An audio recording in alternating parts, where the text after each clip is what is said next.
I think the intersectionality is where growth happens in cultures. Interesting. And what you describe as, being a product of an affair and product of, all the things that come from that, and your guilt and shame, you had to grow out of that, and there's no template for that in our culture. Yeah. No. By doing that, you grow in a way nobody else can grow. Same thing, Samantha, I'm thinking the same thing is probably true of you, and all of us in some way, more and less than where we're coming from. But that intersectionality piece is so important, I think, in the growth of our culture. Having to listen to other people, understand them, have some empathy for a whole different way of looking at the world, and integrate that into ourselves. It's valuable, it's beautiful, if you can do it. I mean, it's hard to do, I think, for a lot of people. I love my siblings, my sisters. They're amazing women, but even they didn't know, and they would say things like, "This is my half sister," and kind of further drive home that I was different. Number one, I was brown. My father wasn't around, and either like comments would be, stated by them. They would say things that made me feel like they were pitying me in some way, or they were making me wrong, or they were really making our mother wrong. And it was, I carried like so much shame and so much guilt around, being illegitimate and being a secret, but not really being a secret. Everybody knew, you know what I mean? And I didn't meet my dad's side of the family until my 30s. And they were a family of marriages, and here I am, like you, bastard child. Thank you. Looks good on me. But that illegitimate kid, the labels that come along with, being a product of infidelity. I remember meeting my grandmother, and again, like, she was a very religious, Christian woman. Later on that day, she had to attend church. And she wanted me to go with her, and she is very present in the church. We got to the church, we're talking the whole way like nothing has ever happened, like we have known each other forever. And it's like, in my mind, I've been inquisitive my entire life too, and I have like 1,000 questions that I'm not ashamed to ask, and I'm going to hold you accountable until you answer them. Like, that's how I am. And so we're pulling up to the church, and she grabs her bag from the back seat, and she opens up the door. She said, "Now, don't you get in here and tell nobody I just met you." Oh my God. Oh, well, Grandma. Don't want to look bad. Exactly. And she was still, carrying on in the facade. And so later on we had conversations, and I'm so appreciative that I met her. But later on we had conversations, and one thing that I asked her was about that situation, and I also asked her, well, did you not know about me? Like, did you know I existed? And it was all in the name of her absence was all in the name of protecting, that marriage that was associated with it. So she didn't want to get involved in it. She knew she had a grandchild, multiple grandchildren, that she just was not going to kind of, ruffle the waters too much, because she wanted them to have this peaceful image, that peaceful marriage. She didn't want to get involved. She didn't want to disrupt anything. And, that just kind of stuck with me. And, not to mention the people that I grew up with. It was just like, oh my God, this religious hypocrisy. That's wonderful. I mean, you brought to mind something that I just discovered, like this year. That's very similar to what you just described. What is that? My grandmother, it's a long story, but what we just discovered this year was my grandmother, who was super, super religious, my grandfather, who was a country church preacher for 45 years. Wow. He died at the age of 99 years old. I mean, it was a long time. They lived in sin for 10 years. For 10 years, they were not married, and yet they told everybody they were married in the 1930s, and they didn't get married until 1941. My dad was 11 years old when they got married. But my dad was from a previous man that my grandmother never admitted to, The guy I knew as my grandfather was not my real grandfather. I mean, all this stuff has just come out this year because we checked the census records. And we find out my grandmother is listed with living with a man named Thompson, whom she was married to. But in the same census, it lists her as an occupant of the house of the man that I always knew as my grandfather. Wow. So she's listed twice in the same census, living in 2 different residences. And we just discovered this year. But she could never admit she was divorced from the first man. Never admit that she'd never gotten married until 41 because my grandfather was a preacher. I mean, all this facade, this image she had to put up with. She went to her grave not admitting all this stuff. And what a heavy load to carry. It was a heavy, and it was all religiously based around her sexuality. And I was told she was quite a attractive flapper in the 1940s from sources that weren't her. Boy, did you find, like, growing up, you know, as a product of infidelity, that impacted your relationships with men or your relationships with partners? Not necessarily being a product of infidelity. No, that didn't come up until my adult life, when I started realizing, like, wow, I have not been connected. I don't know my dad's side of the family. I could have had, you know, this,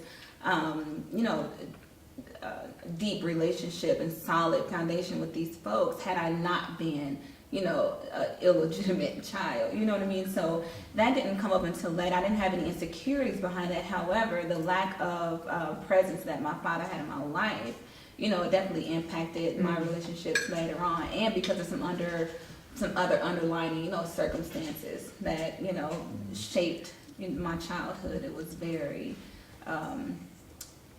I had a very distant emotional connection with a lot of things, a lot of people. You know, like we talked about sex, you know, it was a lot of that emotional disconnect.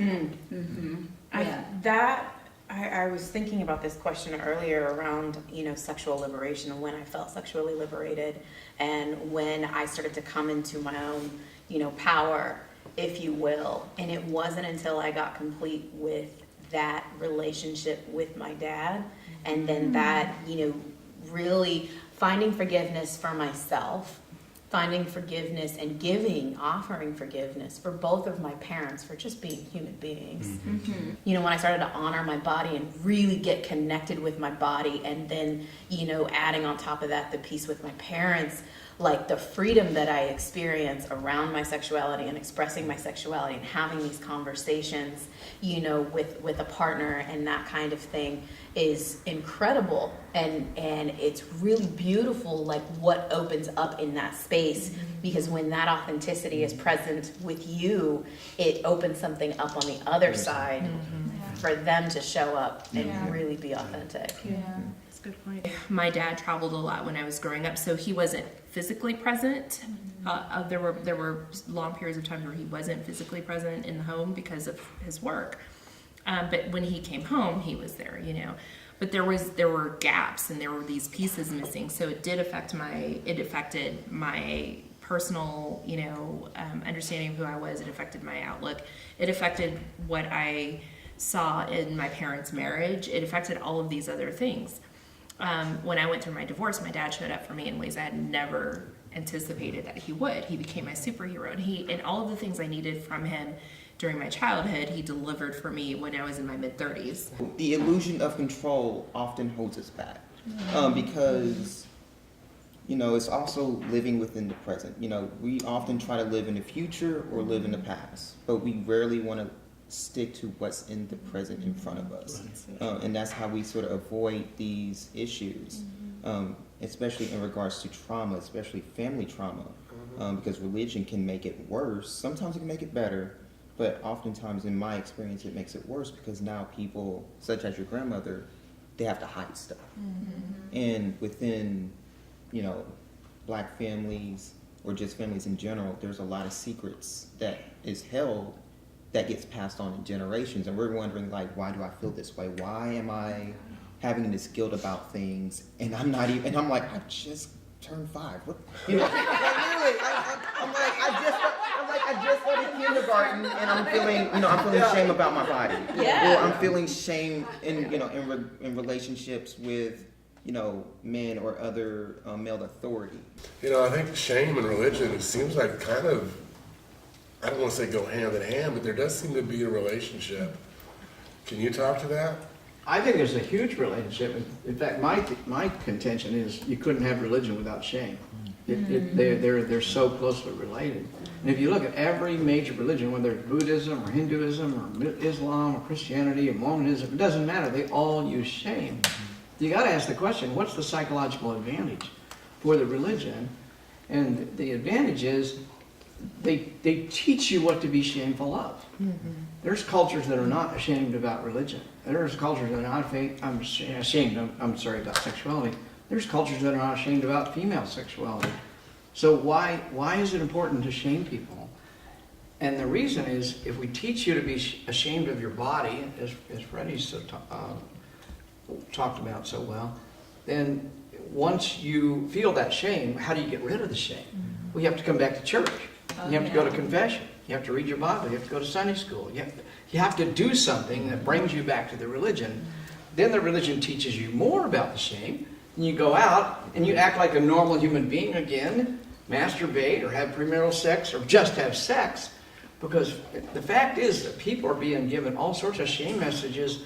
And even in marriages, they can't have good sex because they're still feeling the shame they learned before. I call this the guilt cycle. And the reason I call it a cycle is it always brings you back to the religion.